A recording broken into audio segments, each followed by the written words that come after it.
Welcome to episode 118 of the Fully In It podcast. Today I have a very special guest joining me, Shannon McKinstry. Shannon is a social media expert, speaker, and mama of two who teaches how to organically and sustainably grow on Instagram and have a ton of freaking fun doing it. Shannon has been in the marketing world for 17 years, starting with CNN, doing stints for various media companies, which she talks about in this interview, until a pivotal moment on her motherhood journey led her to launch her own business. This woman is a total powerhouse who has taken Instagram by storm with her relatable, community-first approach. She is now rocking a highly successful online business from home on her terms, and I am so dang excited for you to hear her story. You can also watch this entire interview on my YouTube channel by searching for Happier in Motherhood. Okay, grab a yummy drink and settle in for this one because it is going to be so good.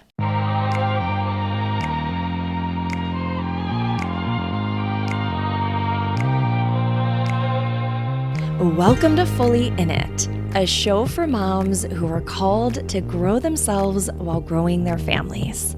Join me, Kate Saffel, a life and a business coach for moms, a homeschooling mama of three, and a woman on a quest to show that our lives become even more meaningful when we remember why we are here and what truly matters most. This show is about going fully in it for you and the people you love by showing up powerfully in motherhood, entrepreneurship, in your home life, and for your family vision. Join me for weekly episodes that will inspire you to live intentionally and by your values, to slow down and truly be present to your family life, to make decisions that grow a profitable business without sacrificing anything in the process, and to become the kind of mom and woman you know you're meant to be in this lifetime.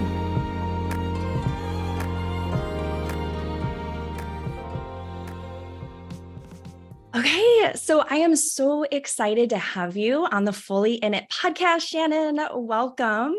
Thank you. Yeah. Do you want to go ahead and just fill everyone in on who you are, all the things so we can get up to speed? Yeah. So my name is Shannon McKinstry. I have many titles, as we all do. But basically what I'm here to do is just help people have fun marketing their business and really get back to basics and really understand their market, and kind of break free from all that you got to do this, you got to do that. That's kind of my whole thing.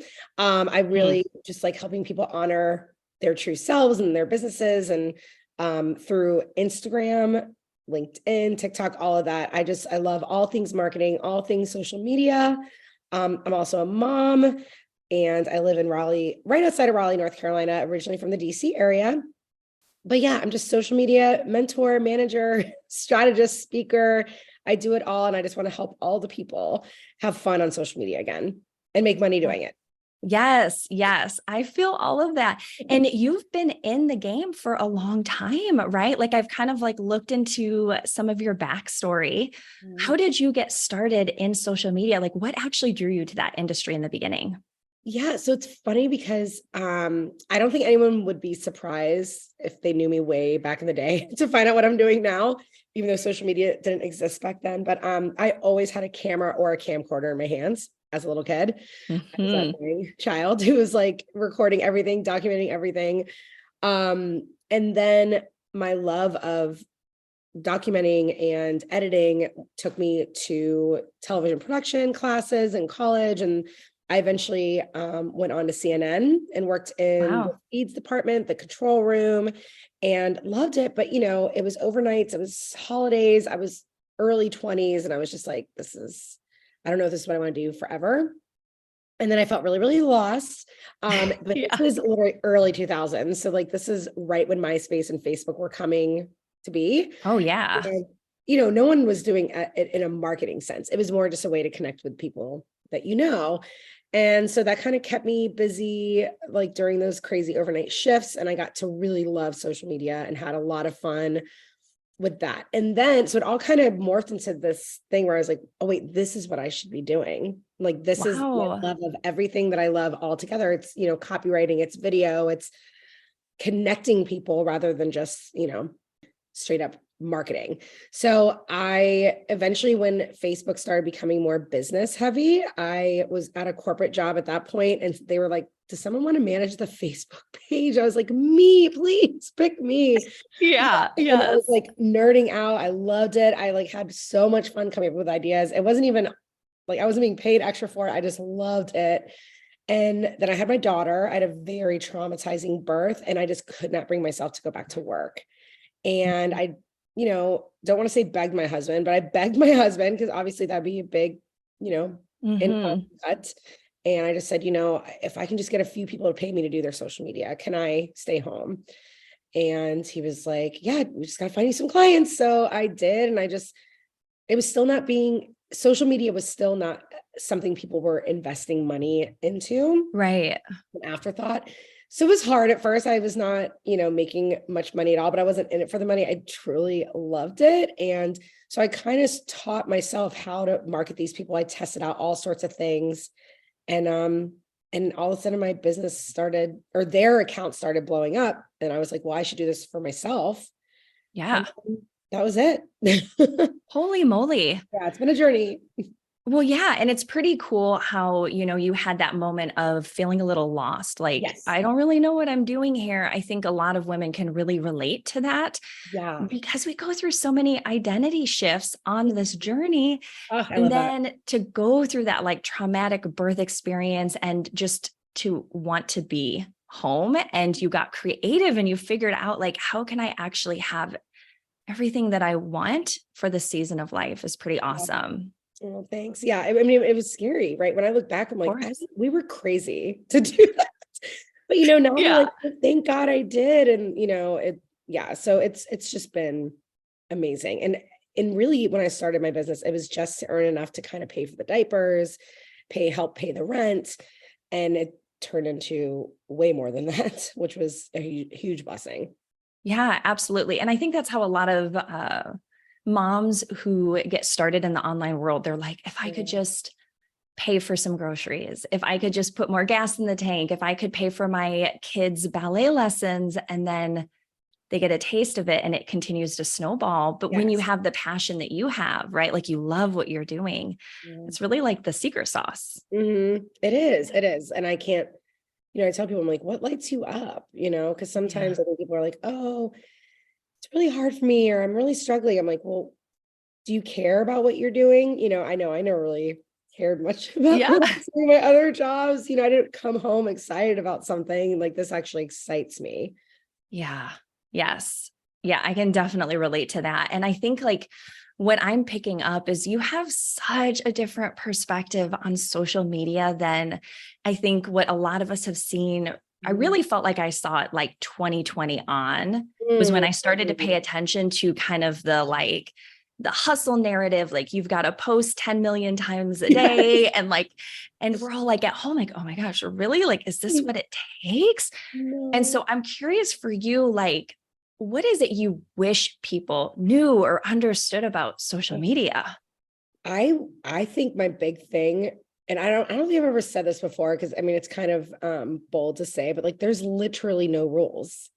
There Mhm. really isn't. I mean, I Yeah.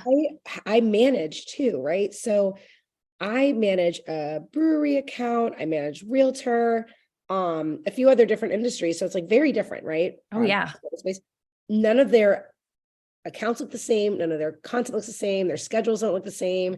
Um, it really comes down to old school marketing. I think we lost old school marketing, but that still works. Like we have to know Mhm. our people. I just did a post on this yesterday, and I was like, we have to also be self-aware. The first thing I ask a client on the call when we have a one-on-one, I'm like, all right, why do people buy from you? And they're always like, I have no Uh-oh. idea.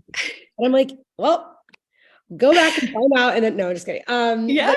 like, well, Yeah. let's figure that out. And I was like, what do people say? Every time someone writes me like, oh, this helped me, if I give them a tip, I note that. I'm like, okay, so I help people blank. Just Mm-hmm. yesterday, I got a really sweet DM saying, "Oh my God, you make Instagram feel like Instagram again." I was like, noted. Right. So like once we know what we do for people and we're Yes. aware of what impact we're having, whether it's our product or our services, then you can communicate a lot better. And then your messaging is clear. So every time you're putting a piece of content out there, it's going to last longer. And that's my thing. I'm like, I'm all about that content that's going to, stick around and float around Yes. for months at a time. So I'm not having to post 10 times a day, even 10 times a week. I Mm. post 3 to 4. If I'm really feeling something that week, I might do 5. And same with my clients. We never post more than 4 times a week for anyone. So again, there's really no rules. It really just comes, you just have to know. And if I were to take your phone and open your Instagram, yours is going to look Right. so much more different than mine, because there's no one algorithm. I mean, there's no Mm. one account. So it's about Yeah. your audience and it's about yourself, period.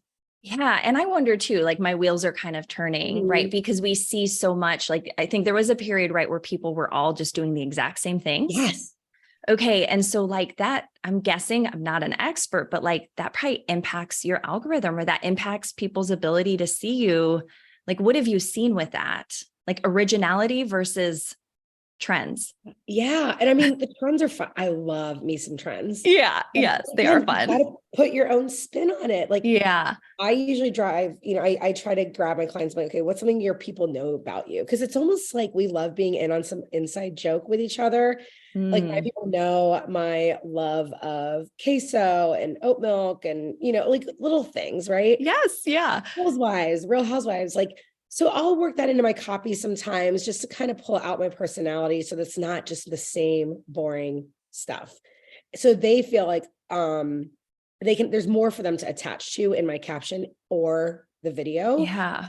Um, yeah, I think the more you can just add in who you are and what you love beyond just what you do, really just what do people know you for, right? I mean, even Mm. your friends might see something and they'll be like, "Oh, this made me think of you." What is that? Like your audience needs Yeah. to see that too. Yeah. That's such a good question. And right. Because people want to connect with real people. Mhm. Yes, that's it. I mean, I was talking to some business owners the other day and I was like, "Why'd you download Instagram in the first place before you had a business? Yeah. Like, why'd you down?" They're like, "Oh, I want to keep up with friends and family and just be nosy." I'm like, "Yeah." And that's Be why, nosy. yeah, I was like, that's why everyone has Instagram. Oh my So you gosh. got to Yes. remember that. Like, we're not on here to like, I mean, Yeah. I buy all sorts of stuff off Instagram. I buy necklaces, right? Like, All the but things. Yeah. yeah, but you best believe I'm going to their account to see what their core values are, why they do what they do. I want to see the face Mm. behind the brand. And then you just become like really into it. And, personal brands, I always tell the network marketers I work with, I'm like, you're building a personal brand. You're not selling skincare. You're not selling makeup. You are a personal Yeah. brand. And that's really hard for a lot of people to hear because they think influencer, and that got such a bad rap. I'm like, well, at the end of the day, we're all influencers. People are asking, where'd you get that shirt? Totally. Um, but I think it got such a bad rap. And I'm like, let's just all realize that whatever people are going to be attracted to your energy, your vibe. So the more you show that, they're like, they connect with you on some other level. It's all about those connection points. So maybe someone connects with you because you live on a farm and you have chickens, and maybe they live on a farm and have chickens, or maybe they're new to the farm life, or maybe that's like their aspiration is to live on a farm. Yeah. And then they see you putting something in your smoothie every morning. They're like, well, what's she eating? Right. But the network marketers killing it are leading with their lifestyle. They live For on a farm. sure. They're in the military. They're cancer survivors. They're moms of multiples, right? Mhm. What is that thing about you that they can connect with first? And then they're just Yeah. like fall in love with you. And then whatever you're buying, they're like, I want that because I trust her and I know her. So it's Mm. a lot for people to take in, because I know a lot of people have been, like you said, there was a lot of bad advice out there. There still is, Yeah. because it gets them likes and engagement, right? My stuff doesn't go as viral as a lot of other stuff because it's like, I tell the truth. I'm not there to get everyone all worked up and say, you have to do this, you have to do that. There's nothing you have to do. You just have to show up as yourself. You have to want it. You have to Right. learn the basics of copywriting, learn that stuff's teachable. And you just have to be consistent. It's like anything. Mm. If you want to lose weight, you've got to put in the work. If you want to own a house, you've got to put in the work and organize your finances, whatever it is. So same with Instagram, but there's no one right way to do it. So that was a long tangent, but I loved it. I loved it. It was so good. Right. Okay. Yeah. So like in a nutshell, there's no rules, having self-awareness, being a real human, and getting to know people and connecting. Yep. Right. Sharing more of who you are. Yeah. And that doesn't mean you have to be vulnerable. Like, oh, I'm going through this or I'm going through that. Yeah. Yes. Right. You can have your people, but you can have your boundaries. And yeah. Okay. So that kind of, like you said, the consistency point, which I love. I love that, right? It's like those, just the incremental steps that we're taking every day, build that long-term business. And, I see in my community, a lot of the women have a love-hate relationship with social media, right? Like they want to love it, but they don't always want to be on it. What do you recommend to your people to build that consistency? Are there any like mindset shifts or just practical that you would suggest? Yeah. Well, one is definitely mute anyone that's making you feel like doing enough, or unfollow. It's your account. You're in control of your account. Because I know there's a lot of people out there that make business owners and women feel like they're not doing enough. And I'm like, well, that should never be the case. I think, the big thing is make sure that you are following accounts that make Instagram your happy place. Because for me, it's my happy place. I love my gram. Yeah. And I love my people. And I think we just get obsessed with the vanity metrics. My biggest advice to people is just don't post just to post. Like if you have nothing to say, if you're not feeling it, then don't post. Like do not feel the pressure. My biggest tip is that don't post just to post. And then 2, document your day on stories. Just take them behind the scenes. I rarely posted in the beginning because I didn't have time. And I just took everyone behind the scenes, and I was still getting clients. I was still getting people asking about trainings, because I just documented my day as if it was a personal Instagram. I would tell a story like, oh my gosh, guys, the funniest thing just happened at the grocery store, and my engagement would go crazy. So I think we think like we have nothing interesting to say. I'm like, what's something really funny that just happened? Like, share it, talk about it. I remember one time I came out of, it was like years ago on Instagram, and I started talking about how great I was feeling. And then I went to Target, and I saw the camera, and I was laughing. I was like, oh, that dang camera just ruined my day. And everyone's like laughing. I'm like, it's those everyday little things that we can all attach to and laugh about. And you can just share those on Instagram stories, and you don't have to overthink it. It's off the cuff. Yes. And have fun with it. And then really get to know your people. And then what kind of content they actually want. Like I use stories for market research all day long. Oh, that's such a good tip. Right. Because we can tell what people are responding to, they're engaging with, like the DMs that are flooding your box because it's resonating. Yep. Yeah. And it's a free tool. It is. And I mean, the other thing is, I think people forget reels, even though they're great for reach, they're still new to a lot of people. And I tell people all the time, like my friends and family are not creating reels. They're right. That's not natural to them. It's not user-friendly for most people. So stories we are very used to. We know how to navigate stories. Like, your people are in there, they're watching. It's a great way for them to get to know you. And it's a lot more intimate. So you can really build that bond. And then if you say something and everyone's like, oh my gosh, I did not know. There's your next piece. Boom. Yep. Oh my gosh. So good. So good. Okay. So switching gears a little bit, a lot of the women actually, let me just say most of the women listening to this podcast, obviously they're moms, they're entrepreneurs, they're trying to like juggle all of the things. And what we're always so curious about is like, well, what does your day look like? Like what would a typical day look like for you as the woman who is wearing all of these different hats? My day is crazy. Right. Like for most of us, isn't it? It's crazy. I mean, right now it's summer, so now it's even crazier because my daughter's not in school. But honestly, I always joke, I'm the creative brain. I'm not the organized brain. That's why I have people on my team who are type A and organized. Amazing. In life. That has been the biggest game changer, is hiring people that have a different brain than I do, because I'm like, what am I doing today? I need someone to tell me. I so feel that. Yes. Oh my gosh, it's wild. And I outsource a lot of stuff. And I think as women, we take pride. We don't want to outsource it. I'm like, I Mhm. booked this trip. I did the groceries. I made this meal. And I get to the Yes. point where I'm like, I don't do any of that. Like I joke with everyone, I'm like, Yes. I'm not making biscuits from scratch. I'm not like, if that's your thing, that's your thing. Right. No, I think it really, the theme of the day is the self-awareness piece. I think Yeah. it's huge. Like I always joke that I'm not the mom. I remember when my daughter was in preschool, it was the first time she had to do like a Valentine's thing, right? My first daughter. Mhm.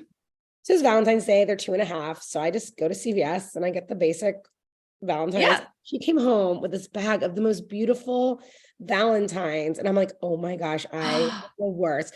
And I was like, I get it. Some moms love to do those crafts with their kids. I For didn't sure. I was like, I'm mortified. And I think I even talked about it on stories soon. I was like, which mom are you? And a lot were like, we're the ones that want to do the Pinterest stuff and I'm like, that's great. We have to celebrate our differences. But I also Yes. know I'm not the mom. And I still to this day, I'm the drugstore Valentine's Day cards mom. Yeah. I'll throw a lollipop in there maybe. But it's just I don't try to do more than I can possibly do. And I know, especially that season of life when I was building my business, I did not have time to make cute Valentines. And you have to be okay with that. You just have to joke that you're the paper plate mom. You have to, or you're the other mom, Yes. and that's okay. I outsource a lot, and that's the only way I survive is I have a couple people on my team who help me. I do not hesitate to ask my husband if he can help. I do not hesitate to ask a Yeah. friend, hey, my husband and I need a date night. Can you watch our kids? Like you got to take control of asking for help Yes. because Yes. you cannot do this alone. You just simply cannot. I did everything myself for the first 2 years of my business and I almost crashed and burned. And, just because I think we take pride, we're like, I made my website. I'm like, well, it looks like trash. Yes. You didn't have to do that. Oh, Right. I made my first website. I was like, look at me. And it was horrible. And I probably spent like 20 hours on it. And I spent Yes. that time making connections, things like that. So outsource, but most of my day looks like really my 2-year-old naps. That's when I do my calls. Mhm. Napping right now. So I usually do my calls with face-to-face stuff, usually from noon to 2. And the other time is computer stuff. I do a little at night, a little in the morning, but I've honestly gotten my work down Yeah. 4 hours a day, which is Yes. that's what you have to do. But again, it's because I'm able to outsource to a virtual assistant, little things that I just am not good at. So. Yes. Yeah. Yeah. I can totally relate to the outsourcing. And I think that's definitely something that, as we're more open about that and saying, hey, no, really, I can't do it all. Like you don't have to, because that narrative can be super damaging for some moms who start to doubt themselves and think like, oh no, there's something wrong with me. I should be doing better. And like, we can't, especially if you think about it, I think our moms did do it all, or maybe our moms did it all, but there wasn't social media. There wasn't the internet. They probably weren't working full days, so you got to think about that. It's different. We live in a different time where our brains are so overstimulated all the time. Mhm. And it's funny, I was actually talking to someone about this. I wanted to do a post about it, but I don't know if people would, it's like one of those things I'm like, I don't know if people care about this, but Right. when I worked at CNN, I mean, that's when I was having really bad anxiety, panic attacks. And it's because I would sit in a room all day getting fed every single news story in the world, where back then in early 2004, 2005, most people weren't experiencing that. We weren't getting constant alerts on our phones yet because we still had like Yes, yes, the QWERTY, like yeah. You have to like press 3 times to get, key. Totally no. We weren't exposed to that. Well, now we all are. Yeah, And like, it's a no lot. wonder we're all like, oh, so we can't handle all the information coming at us. So like, again, this is like the time, like, I know it probably feels like a lot of money. Get someone to help you clean the house. Order the Uber. I tell everyone all the time, they're like, Uber Eats is so expensive. I'm like, yeah, but you know what? For my sanity tonight, I'm willing to spend an extra $20. Yes. Get my kids fed so that I can just zone out. Like, I think it's permission slips for ourselves. And it's funny because I tell everyone starting out on social media, I'm like, what's the permission slip you can give your audience right now? Like, that's one of the most powerful things you can do to help people. And my permission slip to everyone is stop. You don't have to post every day. You can Yeah. take one day fully off. You can take a whole weekend off of social media and still grow. And that's that's what people need to hear. Cause I'm like, what is your person about to cry over? And I know my people are about to cry over having to feel like they have to live on their phones. Right. So Yeah. I just think we're in that age where we're all just like overstimulated, overworked. We just have a lot on our plate. So it's like, just give yourself grace and throw everything you can that you don't have to do to someone else. They'll be happy to Yes. do it. Yes. And it's so worth it because when you take those things off of your plate that, yeah, maybe you're competent at them, you can do it. Right. We can, right? We're Yes. smart women. We're ambitious. We can figure it out. Mhm. But like you said, it's not the best use of your time and your energy. And I'm always thinking too, through the lens of like, okay, I got limited time. I've got 3 kids. I've got a business. I've got clients. I've got all these, like, everybody needs me All the time. all the time. So what is the best investment of my time and energy? And it needs to be my zone of genius. Why does that word feel so hard? Genius. I'm like, ugh. It's not natural. Yes. You're right. Yeah. So I'm like, that's where I want to be. And then I want to have my life. Like, I want to do things I love. I want to spend time with my people. Mhm.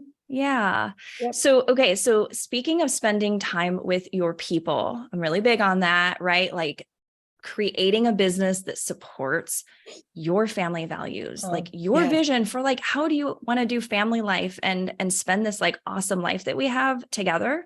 So what have you noticed or what have you pursued when it comes to that relationship between your business supporting your family and whatever that means to you?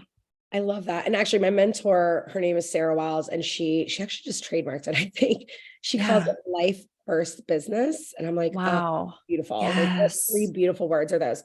I will say this is probably my biggest struggle in my business. It really is. The mom guilt is so crucial. But the problem is like, I love what I do so much that I forget sometimes. I'm like, oh yeah, I'm a mom first, mom Yes. first. I totally get it. It's why Yeah. And I'm right. like, But that's it feels bad. And then you're like, no, it's okay though. You're allowed to still have your passions when you're a mom. absolutely. Um, but yeah, I think for me, I take Fridays off. So Yeah. Fridays are like, um, and my 2-year-old is still home with us until she goes to preschool. So I make sure, I get my time with her in the mornings, and I definitely take Fridays off, which helps. So now we're able to, I'm way more present on the weekends where like, I just have to turn it off. Like I might document some stuff in stories, do not post, and rarely do I post on Friday. So like Friday, Saturday, Sundays are sacred. So that's been Yes. a big thing. But also just realizing that like, because I can work anywhere, we're Yeah. able to, in the summer, go wherever for a weekend or a long weekend or a full week. And I don't have to request PTO, and I don't need to like beg and plead. But no, I will say that's been the biggest struggle, because I find myself picking up the laptop because I just love what I do too much. So Same. if that's you, that's where I'm like, I haven't really found a solution, but I really just try to time block no phone hours. Like, um, if I'm not on my phone, no one's on their phones. We need to like have dinner around the dinner table. We've started to do that more, like put the phones down, Yeah. have conversations. But I really think organizing your week so that you get more than just 2 days, because that weekend, it's gone. So fast. So Yeah. having Friday for me to just kind of zone out so that I'm not stressed out all weekend in front of my kids, that's helped me too, so that I can actually have fun on a Saturday. And rather than waking up in the Yeah. morning, I can finally breathe. I get Friday to breathe. And then weekend. Yes. Oh, that's so smart. So it's kind of like almost like a buffer day. So Yes. you can then move into the weekend with your family and hopefully like, Yep. Oh yeah. And then yeah, Mondays, this might help some people. Mondays are my CEO days, I meaning I love don't do that. any calls. So I Yeah. ease back in. So it's almost like I get 4 days to just kind of, you know, I'm still working. My brain's still going, but just to kind of not be on Yeah. much in my business. So like Fridays, again, nothing on my calendar, and Mondays, nothing on my calendar, unless it's like something quick and easy. But I really focus on my own business on those Mondays so that my content's done. I'm not scrambling. I didn't do that for years, and I had no time for my own business. Everyone got a piece of Shannon except my business. So that's enough. Yes. Is Yeah. having It's 1 like, day a week, or even 4 hours on one day that you just block out, and like no one's allowed to talk to you, no one's allowed to book calls. yeah. It's just you and your business. Yes. Yes. And that's so crucial for the long-term growth of your business, right? Is like actually planning ahead and looking forward, because I've been in those seasons where I'm like, no, I'm just trying to keep my head above water. Yeah. And I'm like doing today's tasks and I can't even think about tomorrow. No, right. Yeah. But it's so good, right? That I love the CEO day. I try to do that as well, because it really does make such a difference for that clarity. It really does. And I think we owe it to ourselves and like honor that space of like, okay, well, my business deserves some love too. Yeah. Because it is, especially with, if you are in a business where you do lots of one-on-one calls and where your brain is in overdrive and your work. I mean, when I do my one-on-one calls, I'm like, oh my gosh, that was exhausting. That was a lot of work. Yeah. And I used to do them like 3 in a row, 4 in a row. And I'm like, oh my gosh, psycho. Yes. But now I'm learning. And again, it's just like, what can you take on? What is going to stress you? If it's going to stress you out, don't do that. Don't do that. It's your business. You don't have to do it the way Sally does it. You don't. Yeah. And there's so much freedom in that. Right. Yeah. So like when you think of your business long-term, like what do you dream of? What gets you excited when you think like big picture, business, family, whatever that is for you? I love this question. Because I'm in the process of it like kind of happening, which is exciting. I love to speak. I love to get on stages. I love to help the masses because I just feel like, because especially in my industry, there is so much noise that is just gets me very riled up. But just, I just see like, I love speaking. I love helping all the people and then take my family along with me. I think that'd be really, really cool. I want my girls to see it in action and see that like your voice deserves to be heard. Cause I was the girl in class that never rose her hand. I was terrified for me to be called on. In corporate America, I hid in the back of the conference room, just praying. No one would say, Shannon, what are your thoughts? Like I never share my thoughts. Now I'm like, I have a lot of thoughts and I'm going to yell them from the rooftop. So it's been a big growth for me. So I think that's kind of the big picture for me is just, I'm not that girl from 10 years ago and it's pretty cool. Yeah. And it's pretty awesome when you can see your own growth. Yeah. And you also see where you're heading and like that lights you up and pulls you forward and you have this message and you want to serve. And like, there's just nothing better than that feeling, I don't think. No, I tell everyone, I'm like, if you have a servant heart and you want to help someone, like you're going to do fine. Absolutely. That would be great. Yes. Yeah. So, okay. Is there anything else you can think of that you want to share, whether that's like a way that people can connect with you, get into your community? Any last words of wisdom? What you got? Yeah, I think what would be my main thing to say to people? I think it's like, stay true to yourself. If something feels icky and like someone says, you should do this and it doesn't, you just go, don't do it. Yeah. Yes. I had people for years actually tell me not to do social media management. They're like, you'll never make money doing this. And I was like, but I really like it. And at the time I wasn't making money, but now social media managers are charging very well, which is good. Like, go girls, go men, go everyone. Go everyone. Most of them, the people I mentor are women, but I think, if something doesn't feel right, just trust your gut. Like you are a lot smarter than you think you are, I think is the big thing I would tell people, because I don't think I would be here if I had listened to everyone else. Yeah. I wouldn't have. And I didn't know what the heck I was doing. So I'm very lucky that I didn't fall into the trap of believing all these people over here that had big followings. Like I can't even tell you the coaches that tried to lead me on a horrible path. And so trust your gut. You're smarter than you think. And if you just talk about what you love, like I know you think no one cares about what you like or what you're passionate about, but they do if you're excited about it. Yes. I remember the first time I was at like a networking event right when I started my business, and someone pulled me aside because someone said, what do you do? And I said, oh, I do social media like that. And he pulled me aside and was like, what was that? And he was like, you need to be like, I grow businesses, I market people, and I was like, okay. And it was like the pep talk I needed then. Yeah. This is early on in my business. So say what you do, like you are saying I'm the president of the United States, right? Like you just have to have like yes, and be proud of it. Boom. I love Yeah, it. that's my Oh big, my that's my gosh. big one. And then of course I'm on Instagram. I live on Instagram. I'm in the DMs most of the day. I do get a lot. So if I don't respond right away, I don't want people to think I'm ignoring them, but that's where we hang out most of the time. I'm also active on LinkedIn, TikTok, and Twitter too. Amazing. Okay. So they can come find you on social media. And you also, real quick, I was looking at this for myself. So this is why selfishly, I want you to just speak to this really quickly. Yeah. You have a membership. Yes. For social media, right? Mm-hmm. Obviously. It's the best. I love it. And I'm like, we actually just had our monthly Q&A last night. So we have 2 live calls a month and it was on fire. Like it's pretty amazing because we started that membership in 2019 and we only offered, I think we had like a couple classes and some caption prompts a month, something like that. Now we give you weekly reels, ideas with them. We give you captions every month. We have 2 live calls. We have a huge hashtag vault. So even if you come in, you're like, you know what, I really need hashtags for X and we don't have it, we'll be like, coming right up. So you get a lot of one-on-one support. And then the Facebook group is just incredible. I love it. And my co-founder, Emily, and I are just really passionate about helping women grow on social media, but without that high price tag that so many people can't afford.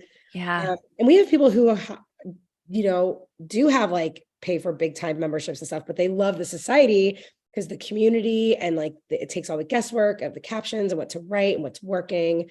It's a blast. It's $79 a month. But it's a deal.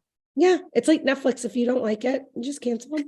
And if you don't get to all the Netflix shows, that's okay. There's a lot in there. We're like, take what you need. If you don't want to do TikTok, don't watch the TikTok training. You're fine. But we're all about helping people create a social media strategy that works for them and them only.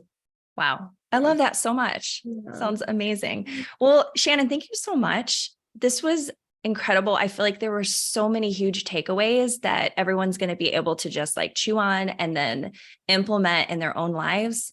So I really appreciate you being here. Well, I appreciate it so much. I love chatting. I could talk this stuff all day. I know, right? Because you do. Yes, I do. Exactly.